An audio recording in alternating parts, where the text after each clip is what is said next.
A couple weeks ago at the Collinsville Train Show, I talked to Jeremy Jansen of the Gateway N-Track Club, and he was using one of these gamepad controllers to control his trains. He's able to speed up the train, we'll see as it comes around to the bend, using this here.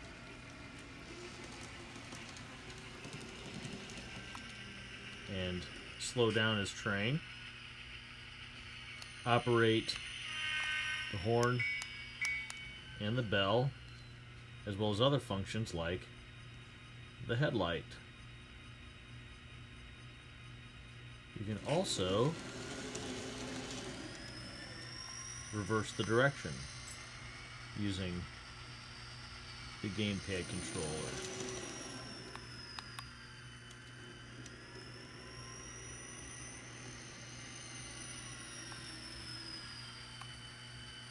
This MagicseeR1 gamepad controller I got from China. It took a full 2 weeks to get to me. It cost about $8. The only thing that was a little difficult for me was it has to be Bluetooth synced to an Android phone using Engine Driver. I only had iOS devices from Apple, so a friend at work gave me an old Android device.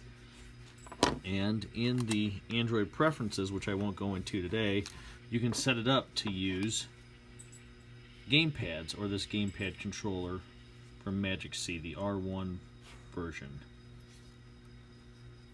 And running Engine Driver, I can control the train.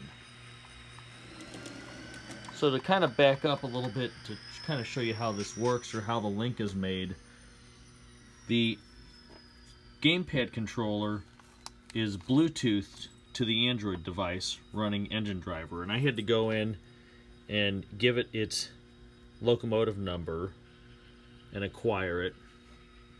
That device is then connected via Wi-Fi. When I say that device, I mean the phone is Wi-Fi connected to LNWI, which is in this box.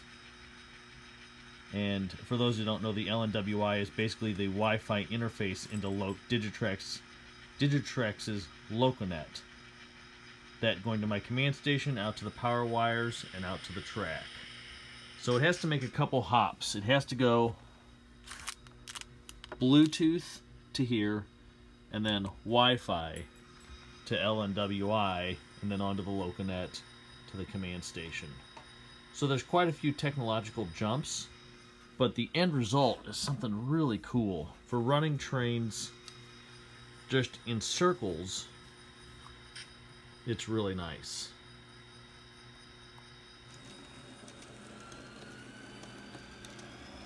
But imagine in a switching layout how easy it would be to switch around on a yard using your horn, your bell, and all that. Further into the details of using this MagicseeR1 device, you customize it in Engine Driver, and you can go in.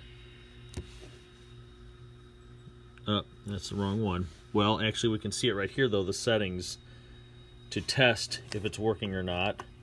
Up, down, left, right. So we know it's working correctly. We can also,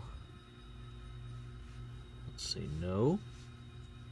Sorry, I'm really bad at using Android devices because I'm just not used to it. I'm sure there's a better way to do this. Let's just do this. Let's start over again.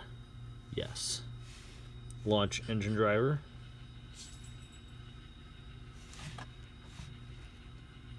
Preferences, there we go. Throttle name. And I will say Engine Driver has many more features than the iOS's Y Throttle does. This is actually pretty neat.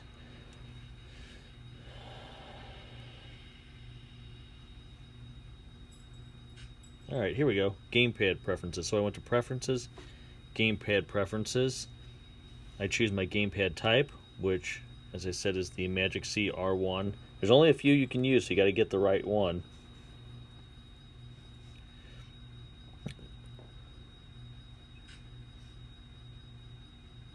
And then here's where it begins, where we start seeing a little bit of the customization. The buttons D, A, C, D, A, and B. So these are the 4 buttons right here. Button OK, which is front upper, and then I forget what they call the lower one. But also what the up and down action and the right and left action is. The right and left action I thought was the coolest, because if you click right action, I have it set to forward reverse toggle. So no matter if it's going forward or reverse, if you swipe to the right or left, no matter which way the locomotive is going, it will reverse the direction. That was pretty neat.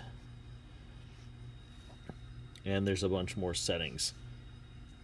There's still a few settings I want to tweak a little bit. I think this is one here. Speed button change amount. Set at 4. I don't know what that's 4% or 4 of 128 steps. Something I'll have to play with. But anyway, I just wanted to show everyone this new way of interfacing with your model trains. Sure beats holding a DT400R.